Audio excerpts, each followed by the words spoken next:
You know that feeling when you just wish you could hit a reset button on your skin? Well, what if I told you there's a popular procedure that gets you pretty close, and it only takes about as long as your lunch break? Today, we're going to dive deep into microdermabrasion.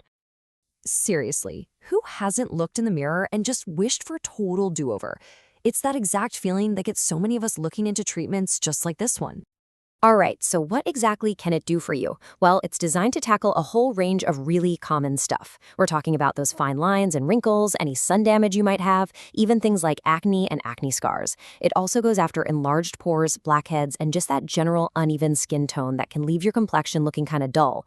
Basically, it targets that top layer of skin where all these things live, trying to give you a much smoother, more even canvas to work with. Okay, so let's get into it. What is this 30-minute skin refresh, really? We're going to break down exactly how it works. You know, when you break it down, the whole idea is actually surprisingly simple. It's what's called a minimally invasive procedure, and it basically, well, it gently sands away that thick outer layer of your skin. Think about it like polishing a piece of wood, you know? You sand off that rough top layer to reveal that beautiful, smooth grain underneath. That's pretty much the goal here, but for your face. So, professionals have a couple of ways they can go about this. There are kind of two core techniques. The first one uses a special tool with an abrasive tip to physically buff the skin. The other way involves a different kind of tool that sprays really fine particles, like aluminum oxide, to do the exfoliating. But here's the key part. No matter which method they use, both involve suction to whisk away all those exfoliated skin cells right then and there. The end goal for both? That same rejuvenating result. All right, so now you get the what, but what's it actually like to go through it? Let's walk through the entire journey, from that first consultation all the way to the end. It's really a pretty straightforward four-step deal. First up is the consultation, right? You'll chat with a professional about your goals, your history, and make sure it's a good fit. Then, a little bit of prep. For about a week beforehand, you'll want to avoid things like too much sun, waxing, that kind of stuff. Step 3 is the main event, the procedure itself, which, believe it or not, only takes about 30 minutes. You just sit back and relax.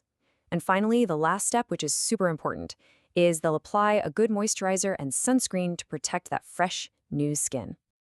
Okay, so the process itself is simple, but the tech behind it is actually pretty cool and has evolved over time. The key is really in the device they use, and you'll generally run into three main types.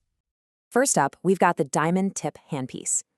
This is exactly what it sounds like. It has a tip made of diamond dust that directly exfoliates the dead skin cells. And as it does that, it immediately vacuums them away.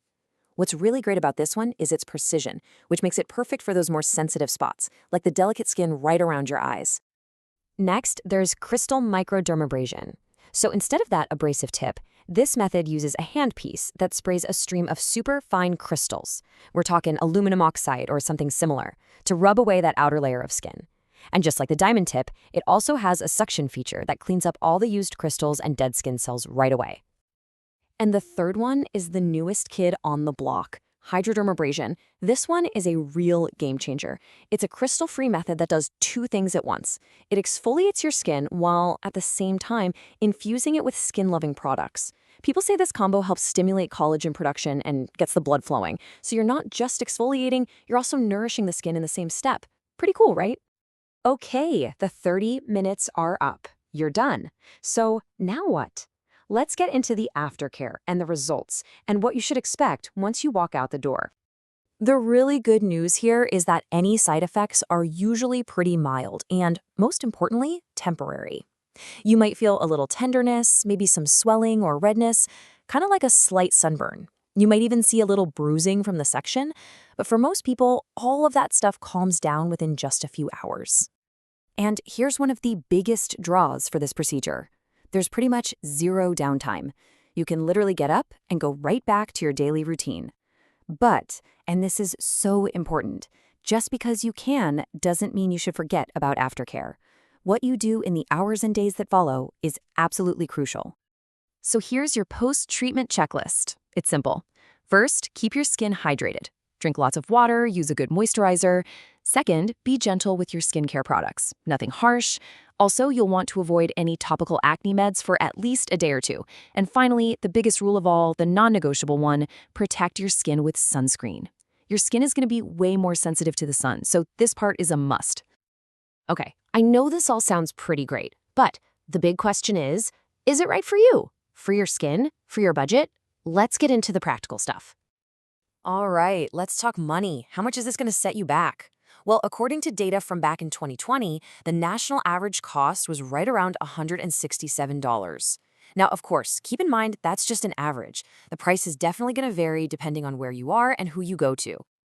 And here's something you've got to remember. This is a cosmetic procedure. That means it's almost never covered by medical insurance. So you'll be paying for this out of pocket. So, is there anyone who should maybe steer clear of this? Generally, yeah. If you have a condition like rosacea or if you get broken capillaries really easily, this might not be for you. But honestly, the absolute best thing to do is just talk it over with a skincare professional. They'll tell you if it's a good move for your specific skin. So, after all that, what's the payoff? Well, this is the really exciting part. Unlike a lot of treatments where you have to wait and wait to see a difference, with microdermabrasion, the results are pretty much immediate. You can expect to walk right out of that appointment and see noticeable results right away. And there you have it. That's our deep dive into microdermabrasion. We've covered what it is, how it's done, and what you can expect afterwards. So the only question left is the one for you to think about. Could this be your skin's next chapter?